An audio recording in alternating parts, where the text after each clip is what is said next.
Coupez tout, éteignez les lumières et sortez les pop-corn. Le théâtre d'ombre du voisin algérien vient de franchir le mur du son du ridicule. Là-bas, la paranoïa est servie au petit déjeuner. Et la logique a fait faillite depuis les années 80. Dès qu'un migrant glisse sur une algue à Fnidr, la presse d'État déclenche les gyrophares en hurlant au complot machiavélique. Selon leurs experts en science-fiction, le Maroc ne subirait pas une intox sur les réseaux sociaux, non, non. Rabat commanderait directement aux marées, dresserait les sardines et télécommanderait les vagues pour faire chanter l'Europe entière. Marvel a déjà déposé une plainte pour plagiat. Voici le démontage au marteau-piqueur de ce chef-d'œuvre de Guignol.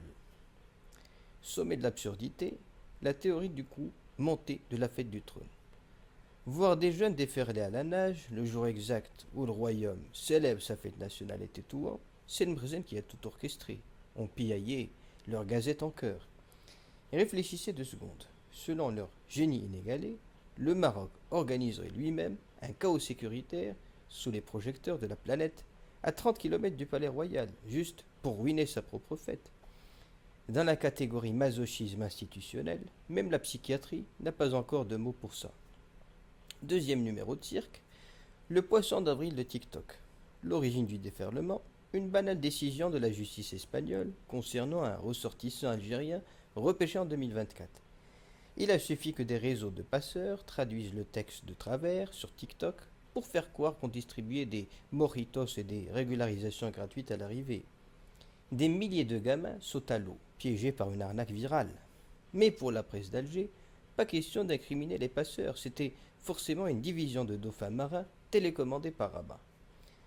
Troisième exploit, confondre un ticket de caisse et un traité de paix.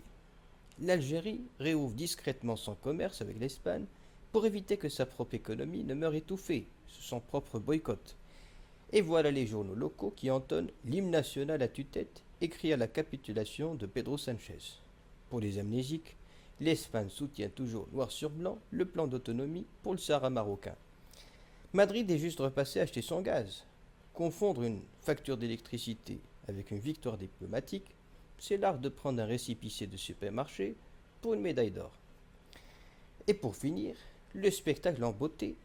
Les voilà qui pèlent le Maroc au bord de la faillite.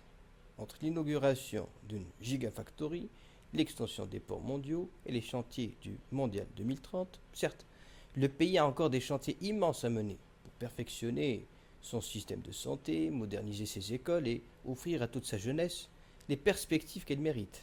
Mais affirmer que le royaume est en ruine tout en squattant 100% de leur JT relève de la psychiatrie douce, car pendant que d'autres s'épuisent à faire porter la responsabilité des vagues, de la pluie et de la météo aux voisins pour masquer leurs propres impasses, le Maroc, lui, retrousse ses manches et surtout se mêle de ce qui le regarde.